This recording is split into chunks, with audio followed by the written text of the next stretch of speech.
চাঁদপুরে শান্তিপূর্ণভাবে চলছে দুর্গাপূজা। ২২৪টি মণ্ডপে সর্বোচ্চ নিরাপত্তা নিশ্চিত। দৈনিক জনপদ বার্তা ডেস্ক রিপোর্ট। চাঁদপুরে হিন্দু সম্প্রদায়ের সবচেয়ে বড় ধর্মীয় উৎসব দুর্গাপূজা শান্তিপূর্ণ পরিবেশে অনুষ্ঠিত হচ্ছে। বুধবার ১ অক্টোবর জেলার শাহরাস্তি উপজেলার বিভিন্ন পূজা মণ্ডপ পরিদর্শন করেন জেলা প্রশাসক মোহাম্মদ মহসিন উদ্দিন ও জেলা পুলিশ সুপার মোহাম্মদ আব্দুর রকিব। পরিদর্শনে আরও উপস্থিত ছিলেন সেনা ক্যাম্পের দায়িত্বে থাকা কর্মকর্তা লেফটেন্যান্ট কর্নেল মোহাম্মদ মুয়াজ্জেম হোসেন, শাহরাস্তি উপজেলা নির্বাহী কর্মকর্তা নাজিয়া হোসেন, উপজেলা ভূমি কমিশনার হিল্লোল চাকমা, শাহরাস্তি থানার অফিসার ইনচার্জ মোহাম্মদ আবুল বাশার সহ স্থানীয় জনপ্রতিনিধি ও গণ্যমান্য ব্যক্তিরা। তারা ঐতিহ্যবাহী মেহার উত্তরের বরুলিয়া পূজা মণ্ডপ ও কালীবাড়ি শ্রী শ্রী সার্বজনীন মণ্ডপে গিয়ে পূজার পরিবেশ ও নিরাপত্তা ব্যবস্থা ঘুরে দেখেন।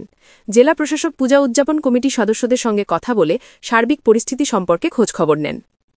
জেলা প্রশাসক মোহাম্মদ মহসিন উদ্দিন বলেন, চাঁদপুরে এবছর নির্বিঘ্নে দুর্গাপূজা অনুষ্ঠিত হচ্ছে। প্রতিটি মণ্ডপে পর্যাপ্ত নিরাপত্তা নিশ্চিত করা হয়েছে। উপজেলা প্রশাসনকে সার্বক্ষণিক পর্যবেক্ষণের নির্দেশ দেওয়া হয়েছে। এখন পর্যন্ত কোনো অনাকাঙ্ক্ষিত ঘটনার খবর পাওয়া যায়নি। আশা করি হিন্দু ধর্মাবলম্বীরা শান্তিপূর্ণভাবে পূজা সম্পন্ন করতে পারবেন।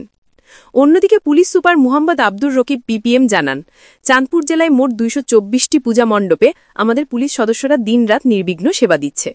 আইনশৃঙ্খলা রক্ষায় পর্যাপ্ত ফোর্স মোতায়েন রয়েছে। যাতে কোনো ধরনের অশান্তি সৃষ্টি না হয় সে ব্যাপারে আমরা সর্বোচ্চ সতর্ক আছি।